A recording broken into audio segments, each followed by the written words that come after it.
अच्छा जी, so third phase की तरफ चलते हैं और इसको I will be again be very very quick.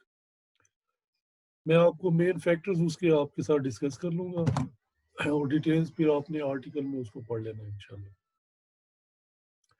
अच्छा, ये जो अगेन यहाँ पे भी कंपनी लॉ, जब कॉन्सेप्ट ऑफ कंपनी चेंज होता है थ्रू लेजिस्लेशन और looking at the various legislation that were taking place in this time और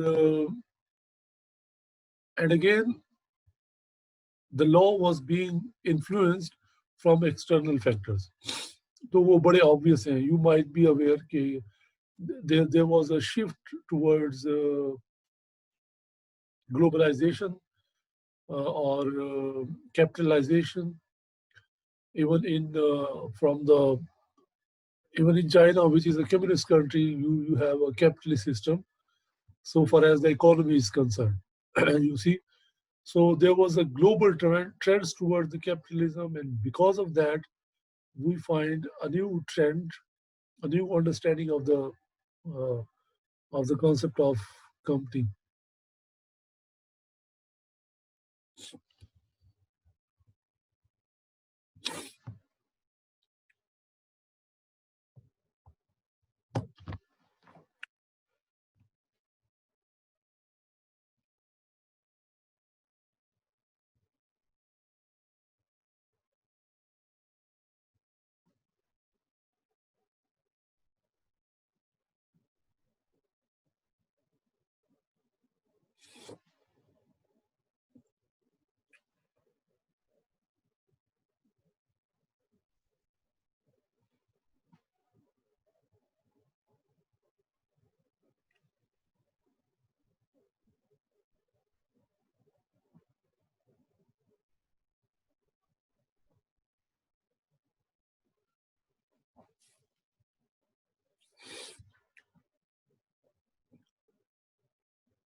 Actually, now in this era, we find a little difference of opinion. I mean that some of the scholars, especially who hail from the economic background or legal economic background, they had a different concept about company, while the pure traditional legal जो approach है towards company, that was little different. But overall, since overall most of the people had a little view that goes in favor of the economic scholars, that is why we tend to say that in this era, the company was conceptualized as it was elaborated or explained by the economic philosophers or economic researchers. As you know, this era, it starts from 1980s onward, and I might have told you, we normally say that it still continues. Partially, yes, but partially we can still say that now maybe from 2008 we find another shift of the concept of company law. But उसको कैसे define करना चाहे, it is still to be decided. Maybe some of you are interested. They may get into that uh, research. That, but still we say that this is the third era which has that uh, peculiar concept of the company law. And in this era, the company was considered to be a nexus of contract. So, you have any idea about what could the nexus of contract mean?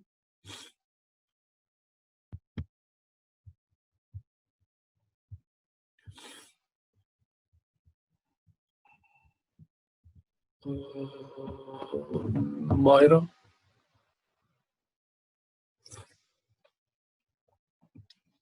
So I have no idea about that. Okay. Mohsen?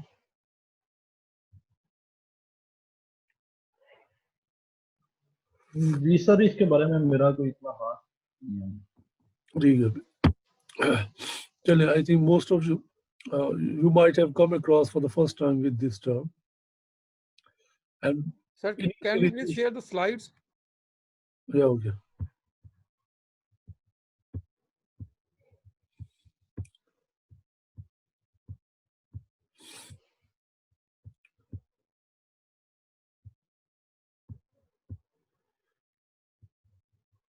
Achha. So there are three basic factors that molded the concept of company in this era. Number one was the theory of nexus of contract. What is this? I can explain you. Number two, political economic development at both national and international level again.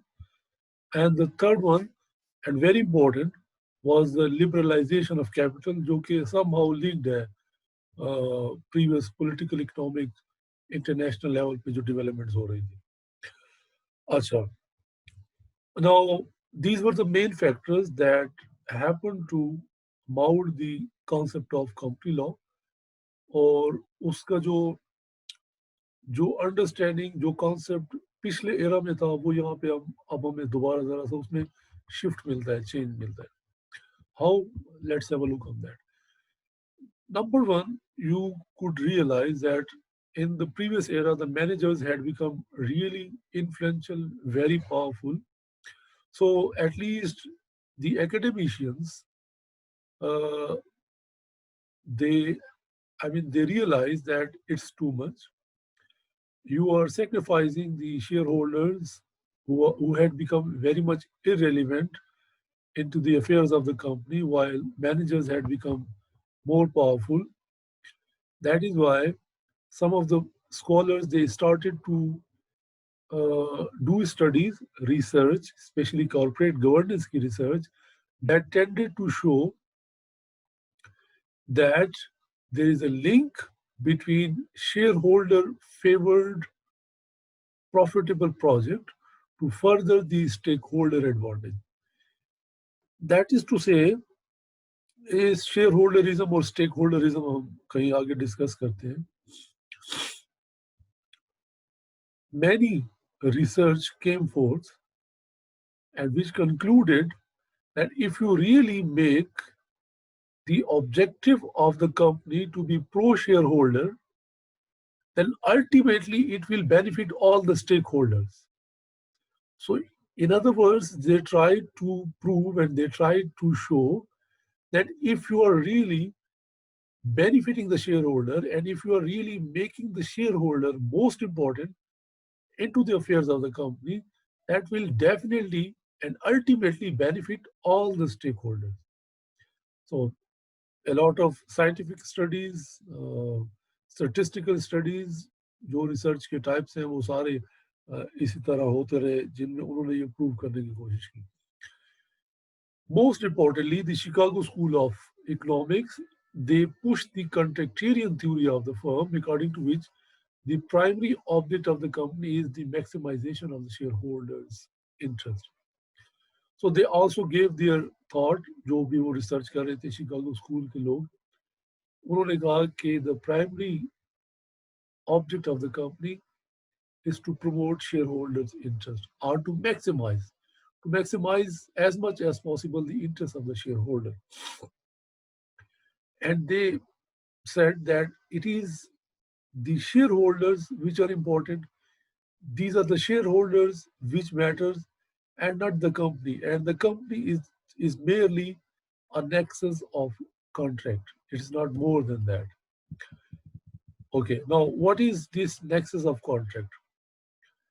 Nexus of contract, how? It means the combination of contracts, various contracts which take place at one place. So there is a nexus of contracts and the company is but a nexus of contract. So initially this term or this idea that was introduced back in, I think, 1930s or 40s by Ronald Coase. He was a very famous scholar still very influential. And he wrote this very famous book, The Nature of the Firm. But this term, the nexus of contract, or the contractarian understanding of the company, it got popularity after this article that you can see on the slides, and which was The Theory of the Firm, Managerial Behavior, Agency Cost, and the Ownership Structure, which was written in 1972 by Jensen and Meckling. इन लोगों ने they proved, or they tried to show, that the relationship between managers and the shareholder of public corporation is purely a contractual. You see what they are trying to say? Theory of the firm means they think that the theory that the firm is nothing but a contract between managers and the shareholders, who are basically agent and the principal, according to them. It emphasizes on the role of market that forces optimal contracts between different players of the company when latter goes public. वो कहते हैं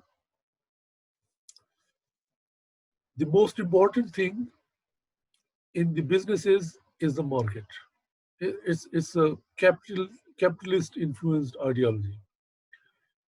A company is a nexus of contract, but the best contracts, the optimal contracts which are made between these different players of the company, they are reached by the market forces, by the forces of the market, simply. Okay? And it includes not only manager and the shareholder, it includes all the actors of the company. For example, the labor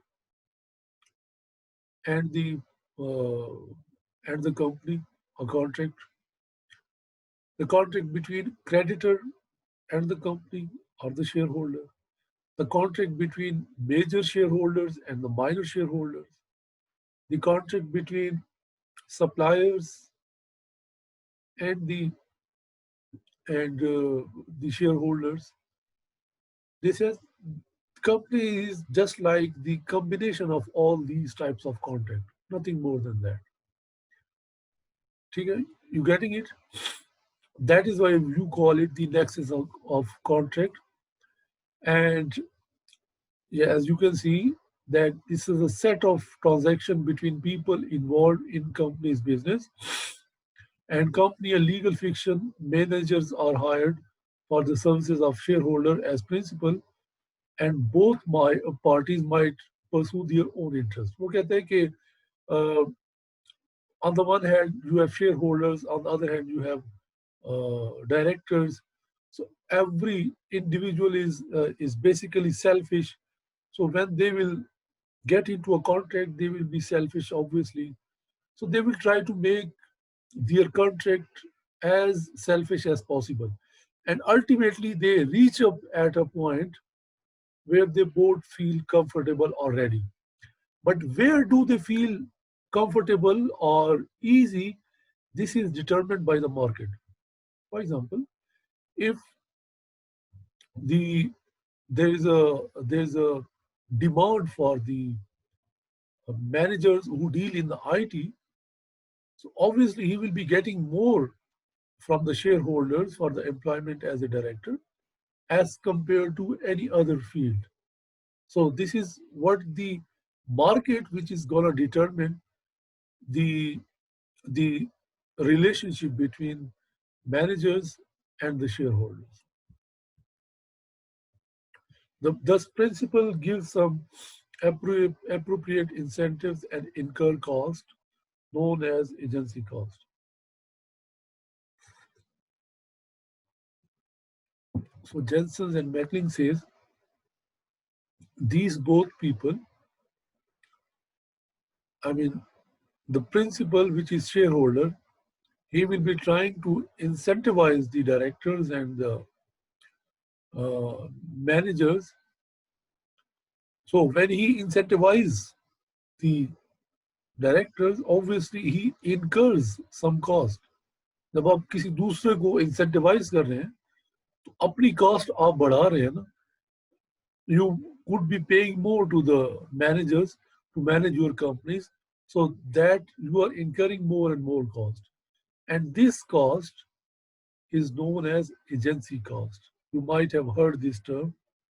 Company law में या वैसे ही अगर if you come across this term, the agency cost, it means the cost which is borne by the shareholders or the principal by giving more incentives or more benefits to the managers of the company or directors of the company. Similarly, in certain situations, agent may incur the cost as well. जो agent है, जो manager है, he can also incur some cost, जिसको कहा जाता है, I think they also termed it like bondage cost. How bondage cost? Being bound not to take certain actions or not to, or to compensate principle that action is taken. Okay, the agent, he binds himself in certain situations. That if he violates that binding, if he does not do according to that binding condition, then he could be liable or he would be compensating to the principal or the shareholder. Simple example is that he is incentivized by the shareholder, then he can make a contract that he will remain a director or executive director or manager of the company for a certain period of time, for 5 years, for 10 years. And in that 10 years, he has bound himself, he becomes bound to stay with the company, irrespective of the fact that he might be getting some higher incentives from any other principal, from any other shareholder, from any other company. So he will ignore that. और ये जो उसकी जो higher cost है, ये जो उसकी higher demand थी, जो उसको दूसरी कंपनी पे कर रही थी, ये बेसिकली उसका लॉस ही है, जो कि वो कॉस्ट इनकर कर रहा है.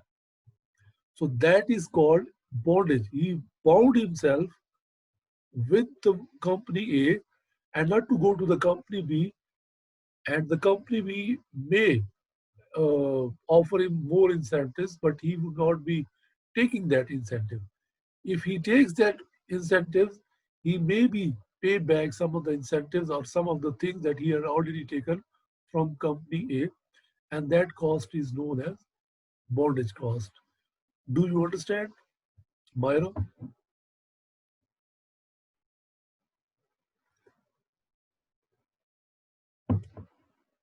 Yes, sir.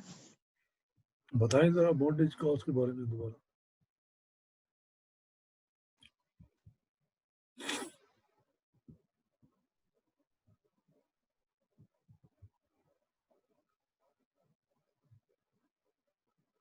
Myra, tell us about bondage cost.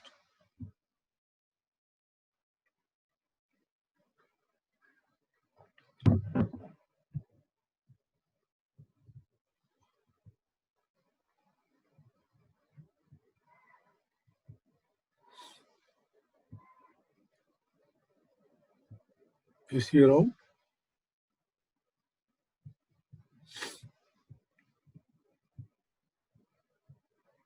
He has voice issue.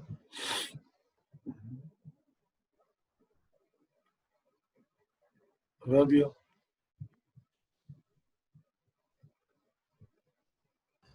Yes, sir.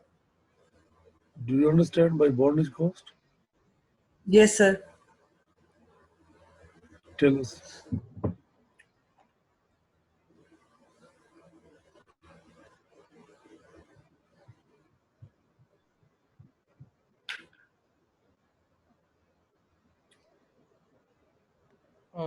Sir, if I may be allowed to explain it little. नहीं. I think I asked. Rabia.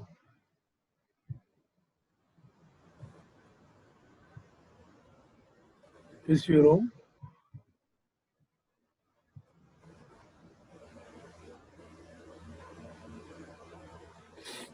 Rabia, do you hear us?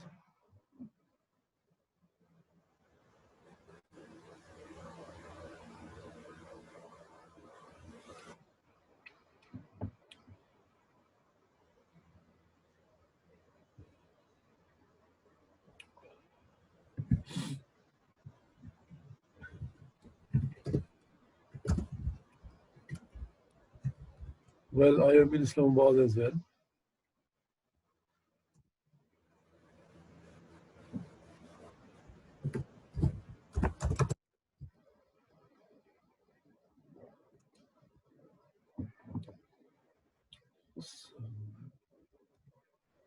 Connection.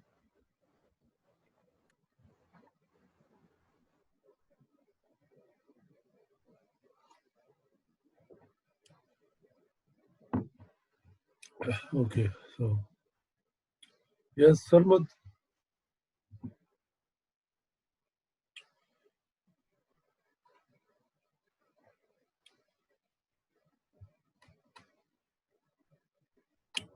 Sarmad.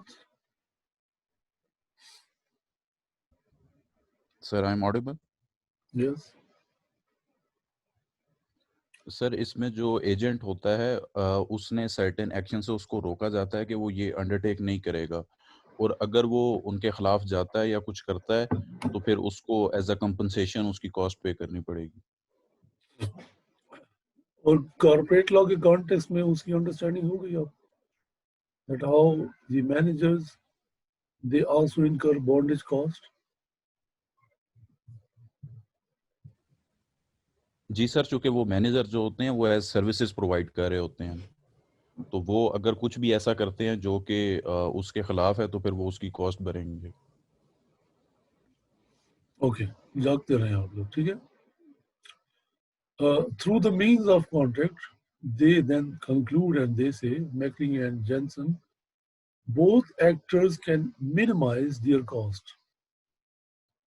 दोनों market forces को देखते हुए अपनी जो उनकी cost है उसको मिनिमाइज कर सकते हैं, और जहां पे वो सेट हो गए that is known as the optimal position or the best position for both of them. Obviously give and take करके, but give and take would be determined by the market forces in fact according to them.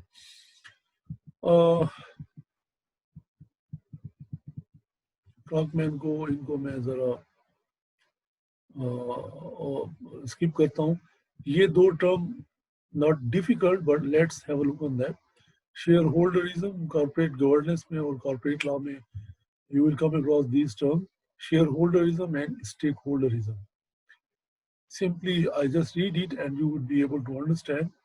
Basically the shareholderism has three propositions. Number one, that the shareholder should have control over the affairs of the company.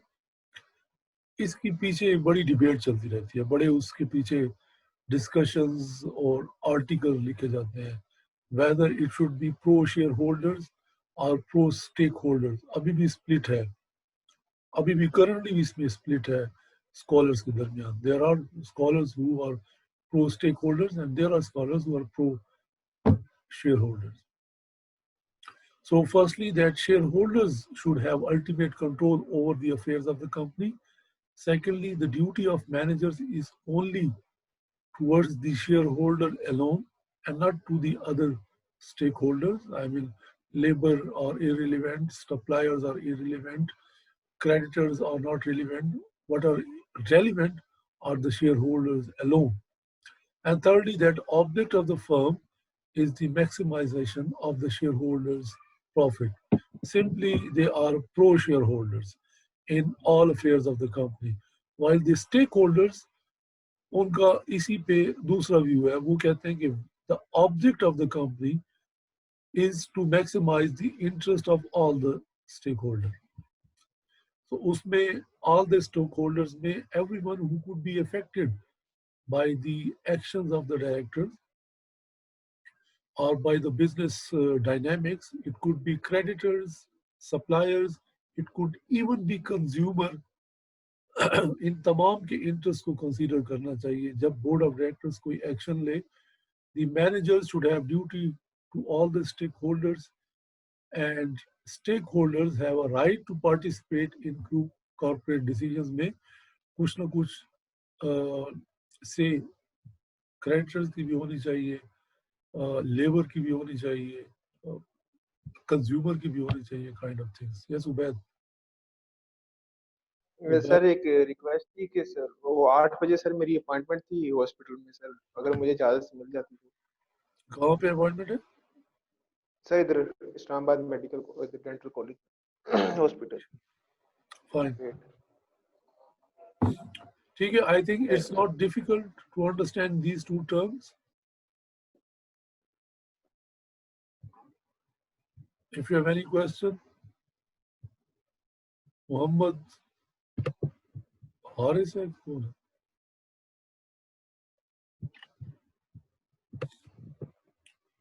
Mohammad हारून शायद. Yes, Muhammad Harun. Yes, sir.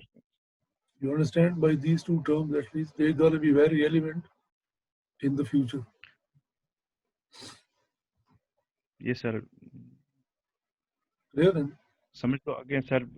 Most further इसमें मजीद कोई question है study तो करेंगे. पूछे. Question है तो पूछे. सर अभी तो कोई क्वेश्चन नहीं सर. ठीक है. Any comment from anyone?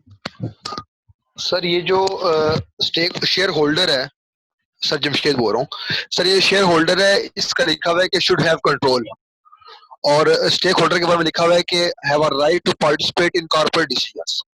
तो जो कंट्रोल करते हुए वो जो डिसीजन लेंगे शेयर होल्डर, वो भी तो नीचे वाली लाइन में यानी कि नीचे वाली टर्म में यूज हो जाएगा ना. मतलब ये दोनों जो लिखी हुई बातें हैं सेम नहीं है फिर. First one में है that shareholders should have control. Second में है firstly that all stakeholders, not only shareholders but all. I mean सिर्फ stakeholders में shareholder नहीं होना चाहिए dominant, बल्कि दूसरों भी को भी कुछ weightage देनी चाहिए.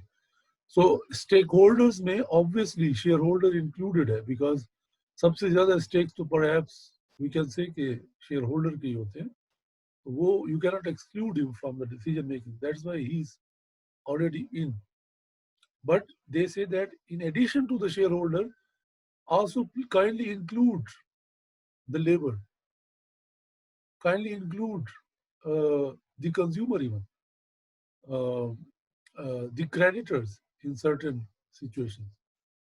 This is what they mean. Sir, ji.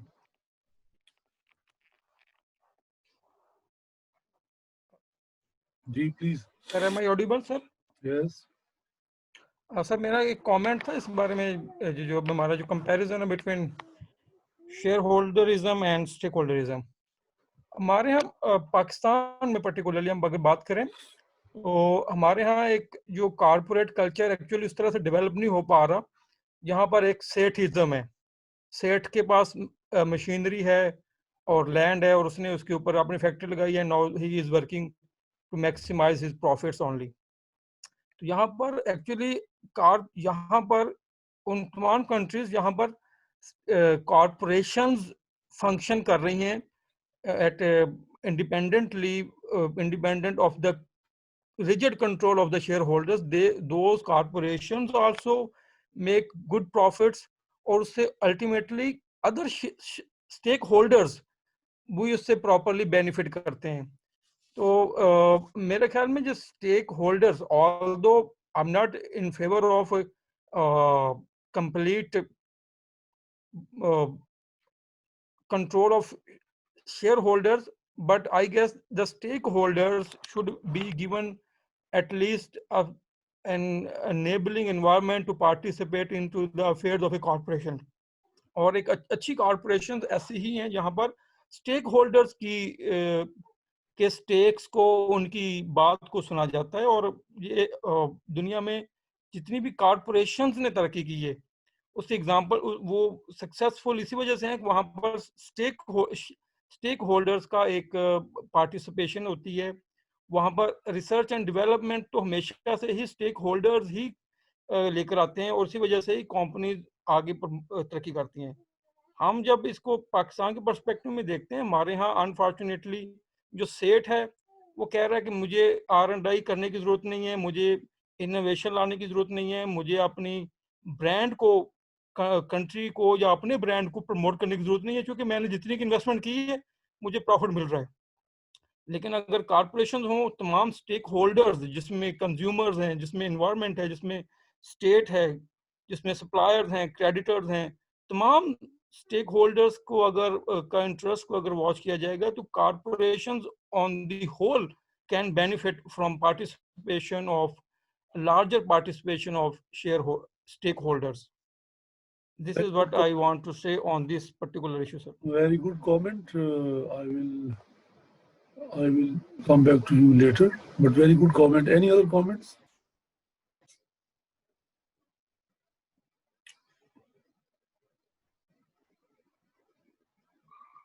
Sir basic जो इसकी अप्रोच है वो तो यही समझ आ रही है कि शेयर होल्डरिज्म जो है वो बेसिकली शेयर होल्डर सेंट्रिक एक अप्रोच है, वेयर एज जो स्टेक होल्डरिज्म है वो एक ऑल इंक्लूसिव अप्रोच है।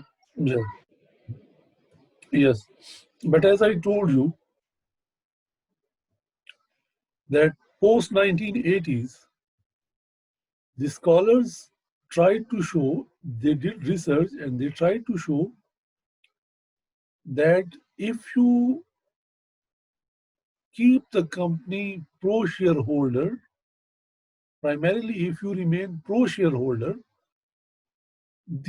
ultimately the other stakeholders, they're gonna benefit as well.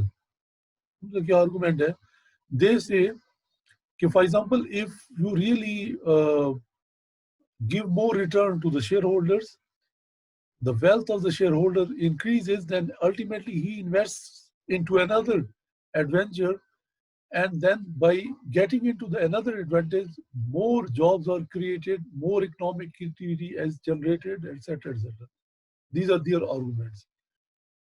So वो कहते हैं कि शेयर होल्डरिज्म को हमें प्रमोट करना चाहिए, जो कि अभी भी बड़ा डोमिनेट कर रहा है ये व्यू। वाइल जो अदर पीपल हैं वो इससे डिसएग्री करते हैं। उनका ये है कि समटाइम्स शेयर होल्डर्स जो हैं वो अपने शॉर्ट टर्म इंटरेस्ट के लिए वो कंपनी के बिजनेस को एट स्टेक कर देते हैं, और जिससे नॉट ओनली कंट्री बट के कंपनी बल्कि दूसरे रिलेटेड सेक्टर्स को भी उससे नुकसान होता है।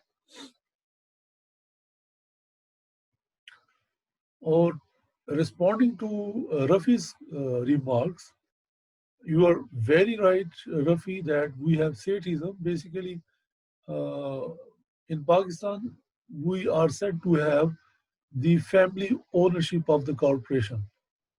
Okay? Family owned ownership means most of the businesses, they are owned by the families. और जो कंपनी में है they are also owned by the family. So generally हमारा जो एक कैटेगरी बनती है ग्लोबल कॉर्पोरेट गवर्नेंस की जो स्टडीज में, that what is the corporations ownership, this is a question. इस पे स्टैटिस्टिकल स्टडीज भी होती हैं, फिर उसके मुताबिक किसी कंपनी के लिए, किसी मुल्क की ओवरऑल कॉर्पोरेट के लिए पॉलिसी मेकिंग हो सकती है। वो कहते हैं कि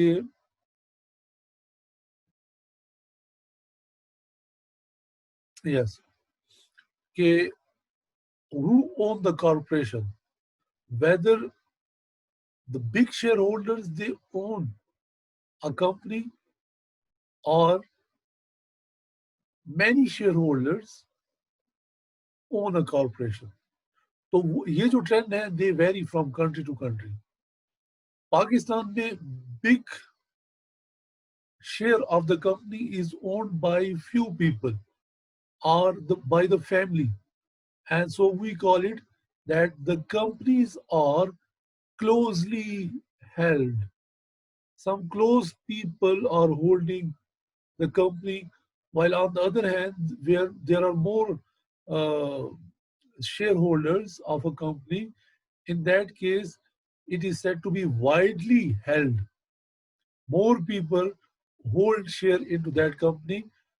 आपके यूएस में, आपके यूके में स्पेशली जो, और मोस्टली कुछ अदर भी मोस्टली कॉर्पोरेट कंट्रीज में, दिस वाइडली हेल्ड कंपनीज जो है वो है वहाँ पे उन कंट्री में.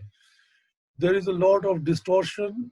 Ali says there is a lot of distortion, but Ali, at least I think there could be a distortion on your part. So far as I am concerned, I am clearly audible to Rafi and some of the other people, I guess. Am I right? Yes, sir. As far Yes, as sir. I know, I am clear, sir. Okay. So I am personally I am using that 8 MB internet of the PTCL, which happened to be quite effective. So there is no problem from me, Ali. Right, sir? I'm sorry, you are audible now. Yeah. So there could be some problem at your end, but ultimately you have these videos. I'm also planning to upload them on maybe on YouTube as well, so you can have access to all these videos. I will be doing it by tomorrow, inshallah. So exams के लिए आप YouTube पे direct इन videos को आप उनको देख सकेंगे और उसको streaming कर सकेंगे, because वो जो दूसरे हैं जो सॉफ्टवेयर उनकी है वो लिमिटेड टाइम के लिए होती है गालिबन, फिर वो वहाँ से ख़त्म हो जाती है. तो इस तरह I was also planning to launch a channel भी, तो वो भी ज़रा activity I was planning. So all these lectures, they would be available for you people, so you can discuss, you can read them or listen to these. Rafi मुझे reminder कराना कल किसी वक्त to upload your lectures as well. ठीक है? Inshallah, I will, sir.